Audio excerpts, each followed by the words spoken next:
Over the last days, Iran and Israel have been exchanging missiles, hitting key targets in both countries and attacking each capitals, Tehran and Tel Aviv respectively. This has caused widespread panic. The world is holding its breath to see what will happen next. So why is this happening now? Iran and Israel have been sworn enemies ever since the 1979 revolution. But since October 7th, we've seen increasing of tensions between the two countries. Israel has been hitting at Iran's key allies in the region, namely the Houthis, Hezbollah, as well as Hamas. But now we're seeing a new level of escalation and a new sense of tensions. And what we're seeing now is an all-out war between the two countries. And why it's happening now, why are we seeing this escalation? Of course, we can understand this as part of an ongoing struggle between the two countries. But at the same time, we're seeing this happening now mainly because of what's happening in Israel. Its war in Gaza has become deeply, deeply unpopular. And we've seen Western leaders starting to criticize Israel and, calling what's happening a genocide, ethnic cleansing, and so on. It's finding it difficult to continue that war. However, a war with Iran is justifiable in the eyes of Israel. The nuclear talks between Iran and the United States has not been going very well. Iran has been placed in a very difficult situation where it's being asked to give up its nuclear program, which it says is only for domestic purposes. The US and the West disagree, especially Israel. They believe that Iran is months away from a nuclear weapon.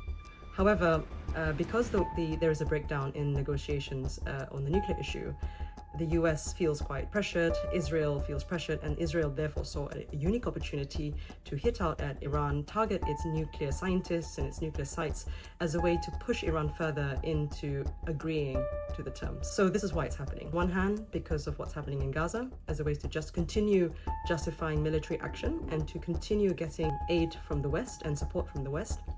And secondly, as a way to get Iran to give in to the nuclear deal. So how is the world reacting? In panic, as you can imagine. When Israel sent over those missiles and hit Tehran, killed Iranian civilians, as well as taking out nuclear scientists and military personnel, the world asked Iran to be restrained. United Nations Secretary General Antonio Guterres has asked for calm.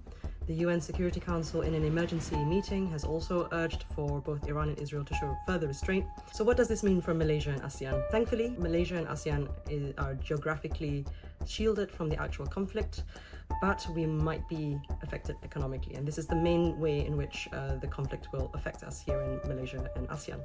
Oil prices are already creeping up, and if things escalate, we might see this continuing to rise. Iran has also threatened to close the Strait of Hormuz. This is a very important strait that links the Indian Ocean with the rest of the world, and it's situated in the Persian Gulf. 20% of global oil consumption flows through there, and it is one of the world's most important oil transit areas. So this would affect us. It would affect not only the flow of oil, but also the flow of goods and trade. Politically, Malaysia has shown support for Iran and has condemned the Israeli government for its attack on Iran, which is very much on brand for the Madani government. So we are taking this stand, which is very interesting and not surprising, of course. What can we expect in the coming days, weeks, even months? We're going to see further escalation. At the moment, as I said earlier, we're seeing a ping-pong effect, a ping-pong war between Iran and Israel, and we're seeing a very tit-for-tat situation. This can go on. It's not sustainable, but it can go on. This can go on for a few months. It really depends on the nerve of both Iran and Israel. The concern is if other countries get involved. If other countries get involved, we're going to see an even worse situation develop.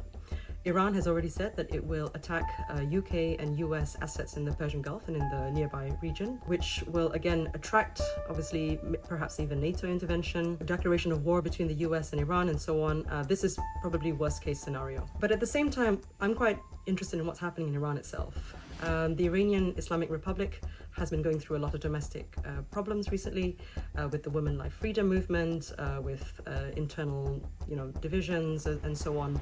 So while we might not see a total collapse of the regime, but we might see tensions develop. At the moment, Iran is quite united. Iranians are fairly united. They might have issues with the government, but they don't want to see their country facing this external attack. So we're seeing quite a lot of unity. However, if the war escalates, it remains to be seen how far that unity will remain and how much dissatisfaction the people will feel towards their government if the government is unable to seek a solution. There might be pressure on Iran to give in to the nuclear deal and to accept whatever terms, especially if it finds itself way too vulnerable and unable to stave off any other Israeli attack or other attacks from other countries.